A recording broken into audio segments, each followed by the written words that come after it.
Hello, everyone. This is Philip _ with you again, coming to you with the Budpass Podcast. And out of recognition for Women's Month, in terms of the time that we recorded this interview, I have the privilege of speaking with Sheena Hickerson, who is a compliance fulfillment manager as well as cannabis consultant. And we definitely are excited to speak with her and get to know a little bit more about her career journey and her story, and overall why she's so passionate about cannabis. So without further ado, I want to introduce Sheena. How are you? I'm doing well. How are you?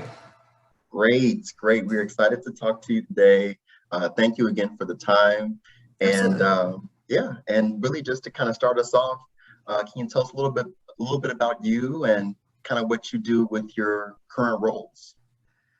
So I have been in cannabis for 6 years now. I started as a bud tender, kind of worked my way through a few different roles. I currently work for Bobsled Extracts. We have a farm, we have our processing, we do quite a bit. So we also have an adjacent company called Lunatech, and Lunatech does all the extraction machines. So we kind of have a lot going on in-house. And my current role is compliance, which means I make sure everybody follows the rules. And then fulfillment, make sure that all of our orders are going out on time correctly. Everything's done through Metric, which numerous states have taken on for their seed to sale tracking. So Lots of paperwork. Wow. Well, it sounds very important because we have to make sure compliance fulfillment is certainly being fulfilled. And kind of just walking us through, you mentioned that you've been in the industry for 6 years. Kind of what's your personal connection and story with cannabis? What got you started? I had really bad migraines when I was in junior high. So when I was about 12 or 13 years old, my dad actually found me hitting my head against the door frame because I was trying to get my endorphins up. I just couldn't make the pain go away. And the migraines I had moved. So they'd be here, and then I'd feel pressure back here. It was terrible. And this went on for a few months before my dad took me to the hospital because he was worried that it was more than just a headache. And they tried to give me an unlimited prescription for pain meds at, a very early point in my life. And I don't want to do those. A couple years later, guy slips me a couple of joints, says a Merry Christmas. And he's like, next time you get a headache, try smoking this. And so I found that 2 or 3 puffs on a joint killed my migraine. Wow. And so that kind of turned me to going, well, maybe the DARE program was wrong.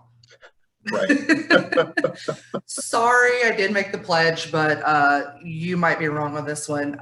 So that later on in life, I was bartending and I had a dispensary owner as a regular who was like, I need someone with good customer service and sales skills. So after a few months of her going back and forth with me, I was like, all right, I'll come give it a try. So I started as a bud tender when it was medical, which was a huge learning curve because all I knew was that roll a joint, get you stoned, and go on about your day, or stay on the couch, whichever kind of smoker you are. And I had to learn all the medicinal sides of things, which for me was super beneficial and very interesting. So got my start there, went into sales. Have opened a couple of dispensaries since then with a couple of different companies, and now I'm with Bobsled. Wow, that's fantastic. I mean, it seems like a lot. Well, it seems like cannabis has always kind of had at least some type of influence. I mean, and this is the reason I enjoy these conversations, because every person that I speak with always has like a very personal story with cannabis. Kind of similar to what you shared. And then it seems like the industry kind of pursued you because here you are bartending and just happens to be one of your regulars is like, hey, I need someone with your skill set. And then it kind of starts you off into, a 6-year career now.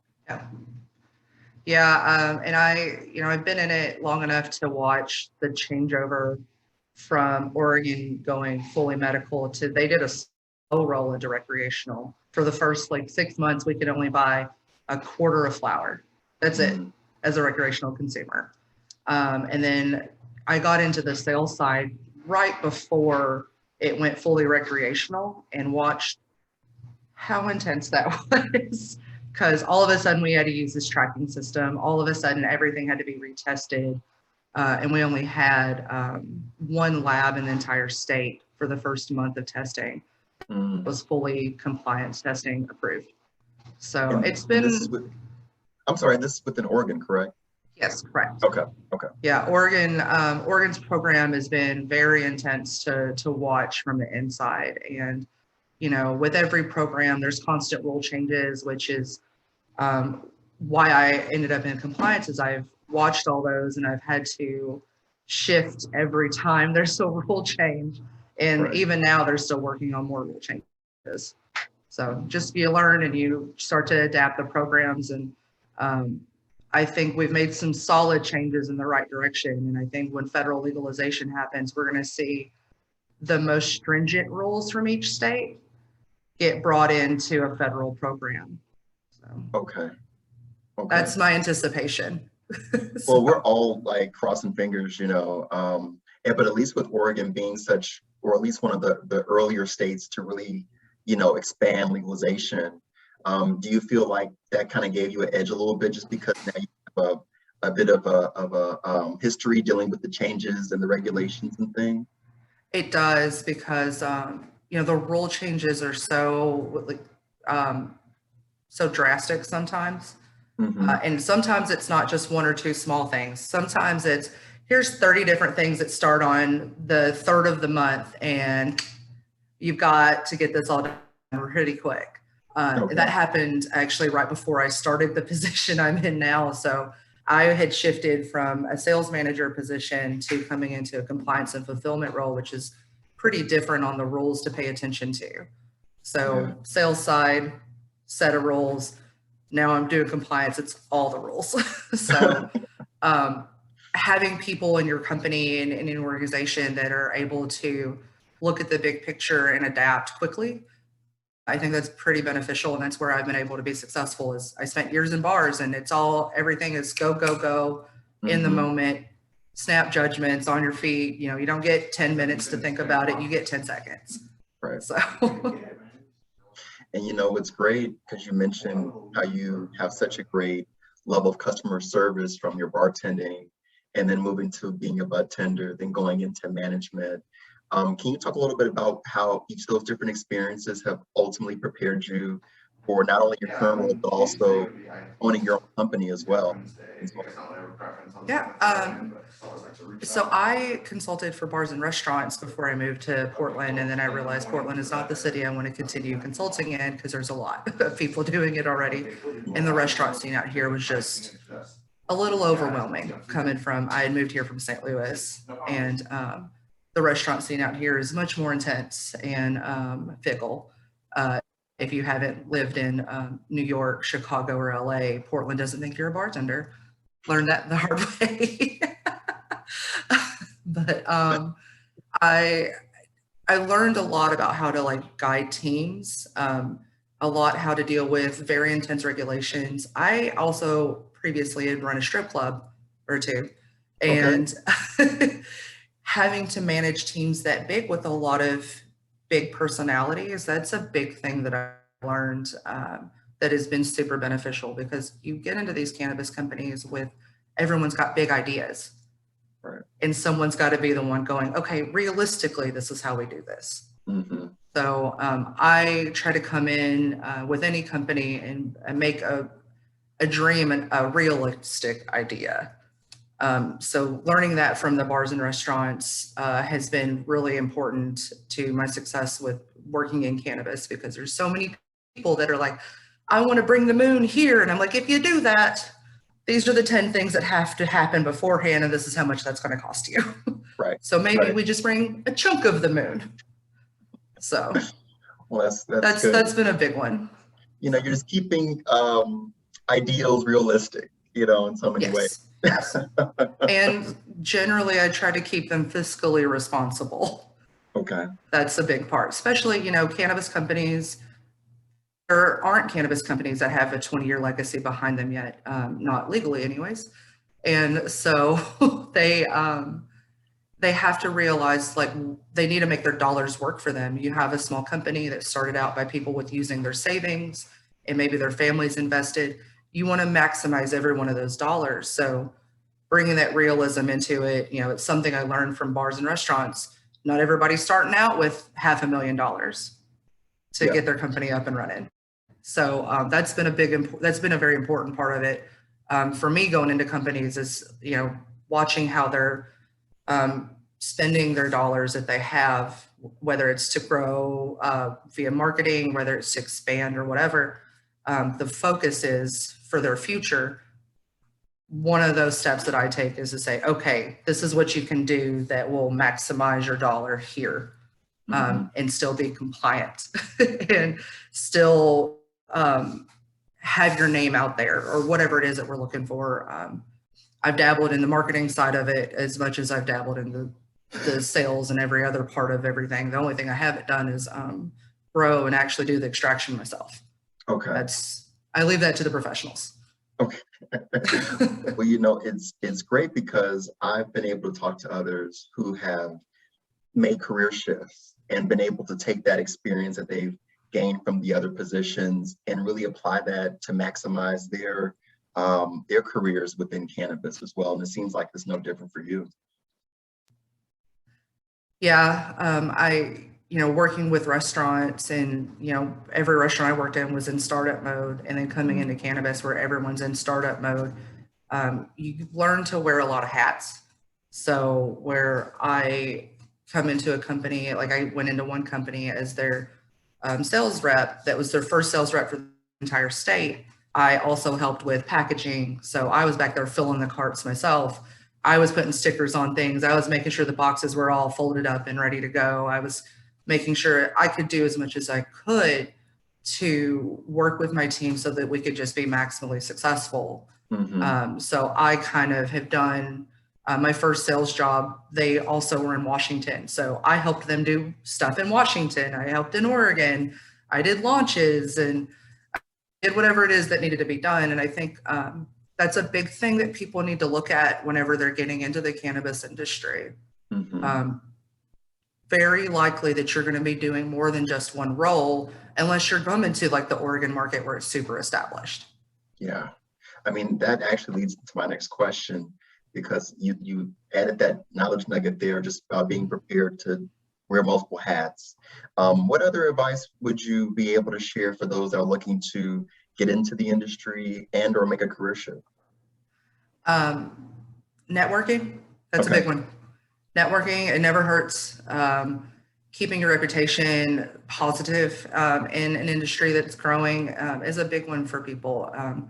I've seen that happen with a few companies where they brought someone in who had a positive reputation and they just managed to drive that reputation away, and it damages the company as well as the individual. Check into the companies that you're working into. If you are, I'm a person who I want to work for companies that morally I feel are in line with my beliefs. So that's something I think people can look into. It's still early in cannabis. We're hearing all the stories about the bad actors and things like that. That's going to happen for a while until we get just a more mature market. The other thing I advise people to do is be prepared for the startup life. If you haven't done that, you're not going to walk into a sales job and get $80,000 your first year. You're not generally going to walk into these industries and expect to do just 40 hours of work a week and get paid an astronomical amount of money. We've seen the horror stories from CEOs in cannabis already paying themselves very handsomely while the rest of their company struggles. I won't name any of them. We can all Google. But yeah, that's the biggest part. Yeah. I mean, I think often there's a lot of misconceptions about what it takes to get in, what you should expect as well. And even when it comes to getting that experience, and as you mentioned, networking, like that's something that a lot of people miss out on, is really making those connections, talking to people in the role that you want, talking to people that are in other roles, and getting your idea in terms of what you're looking to get into. I think another thing is taking your individual skill set and making sure that you can present that appropriately. You know, if you worked as a line cook at Applebee's, you can go in and say, I'm used to working in a high pressure situation. You know, everything's got a spin on it. You know, I used to run a strip club, and and when people ask me how that is, like, well, I can manage 40 very big personalities comfortably. And being able to say that, it's spinning all of those details. I think one other final one, it's not about your love of weed. It's not. Okay. I hear that in interviews all the time where everyone's like, I just love weed.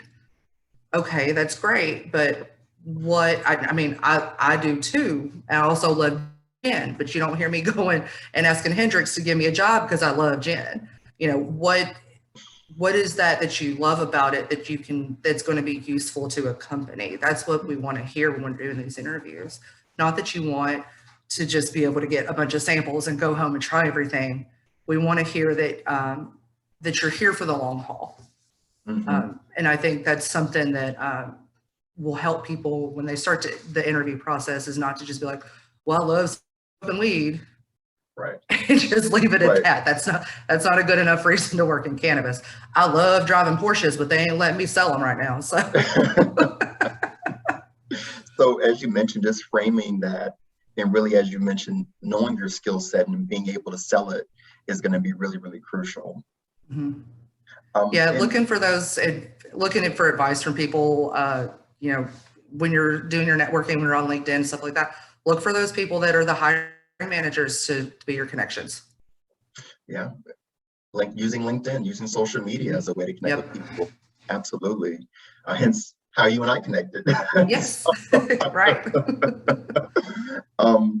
Did you have any mentors that helped you along your journey, or any thoughts around just being or having mentors as a whole? I did not have any. I kind of blindly kind of struggled and flopped around and figured it out along the way. But I think that it's necessary. I think that, you know, mentoring people will be super useful. I'm seeing it happen within companies already where, you know, you've got someone who's done sales or has ran a dispensary start to take on a bigger role, and they start to mentor the managers under them or their coworkers. I think that's something that we really need to look at, and we need to do that a bit more than we have been. It's not, people still try to treat cannabis companies as though we're an individual island rather than a whole country of people that are doing things together. Yeah. So. Yeah, it's all connected. It's all connected. Absolutely. And any advice for just overall any aspiring women, because you've been very successful within the industry, you've been able to really move and grow a great career, and you know, now at a level where you're really kind of running a lot of different things regarding compliance and fulfillment, and also, you know, senior management. Any advice or any thoughts for women that are looking to get into the industry as well? Stand your ground. The negotiation process is very intense for a lot of people, and I personally struggled with like being able to ask for what I know my skill set's worth. So being, you know, vocal about like what you need from a company before you ever accept that job. I made a mistake with a company where I just didn't ask for what exactly it was I wanted. And that left me feeling some kind of way, and that was all on me. So I think for women trying to get in the industry, there's loads and loads and loads of roles. There's a lot of opportunity also, it's still with it being such a young company, to start your own. There are incubators out there that are trying to help women-focused companies get lifted off the ground, help them find everything. Really look into those resources and seek out other women in the industry. There are a lot of women who have exited the industry because of bad behavior or male-dominated companies that don't seem like they're as female-friendly. I think that's changing significantly. So if you're entering the industry, that's where that research the company comes into play. So if you don't want to be associated with a company that's been accused of being a bad actor, just do a little bit of research. But I mean, I've met women who are phenomenal growers. My cousin and her husband have a farm and she's a phenomenal grower.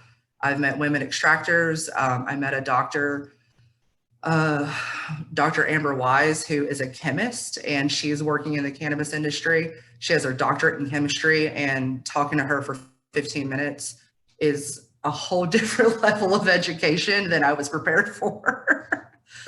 So the opportunities are out there. It's just really looking for them. And like I said, again, make yourself stand out. Fantastic. What do you love the most about what you do? I really like the part of, I know that the products that we use are getting to medical customers. I still strongly believe in the medical program. I think that being able to help people get the correct medicine to help them, whether that's get them off of narcotics or to help them with whatever issue it is they have, I think that's phenomenal. And I don't ever see myself leaving the cannabis industry because I think that we do a lot more good than we do harm, and that's where I want to be. Love it. Love it. I can already, I mean, from what you share, you're doing wonderfully where you are, and certainly wishing you continued success as you expand and grow within your career and certainly affect others. I have to thank you for just taking some time to share your story with us, talk about your journey, how it's been for you, and certainly dropping some incredible nuggets of knowledge. I mean, I'm taking some away even for myself. I think what really stuck out to me was just talking about starting your own company too, because we always are just so focused on where else can I work, but there's room if you wanted Absolutely. to, kind of take that next step and make something your own. So I really appreciate that you share. Yeah, I think it's super easy to start your own company. You just have to be able to do something better than somebody else did. Yeah, absolutely. I think there's plenty of us out there that can do that too. Yeah. Well, I want to give you the final say. So any last final thoughts, and that can include shameless plugs. So any news, events, social media, whatever you want to share, certainly want to give you some space to include that. So a big one for me is that cannabis is such a young industry that we have the opportunity to set standards that are better than other industries, that are higher than other industries, and more open and transparent. So if you're starting a company, I strongly suggest that's where you lean towards those directions. If you're starting a farm, lean towards organic and no-till growing. If you do that, then I think you're going to be safe in the long run when it comes to pesticide, heavy metal testing, all that stuff like that. Okay. And as far as a shameless plug, I work for Bobsled Extracts. This is a giant sign behind me. So Bobsled Extracts, we're Hey Bobsled, I believe, on Instagram. And then my personal cannabis focus one is Ganja Squirrel. It's all one word. And I try to just kind of keep a few cannabis things on there. And if you want to reach out to me directly, my email address is sheena.hickerson@charmingsolution.com. And that's for any of my consulting, secret shopping, anything like that, or just if anybody needs to ask some questions, I'm always available. You've been wonderful. I'm going to make sure we include those links in the post. So for anyone that wants to connect with Sheena, also see her social media as well as the great ad she has behind her. That's like the perfect product placement that she could have even asked for. And where you are in your career. So again, thank you for everything. Thank you for sharing. To everyone out there, we appreciate you watching. Again, check out Sheena, support her, and learn more about her. And again, happy Women's Day to all of our consumers, all of our women professionals out there in the industry. We appreciate what you're doing and how we're kind of doing some breakdowns in terms of expanding more equality for everyone within the industry. So Philip _ again, SimploPro is sponsoring the Budpass Podcast. And if you want to be on the show, feel free to type in Pass the Bud in the comments, and we will connect with you soon. Thank you. Awesome. Thanks.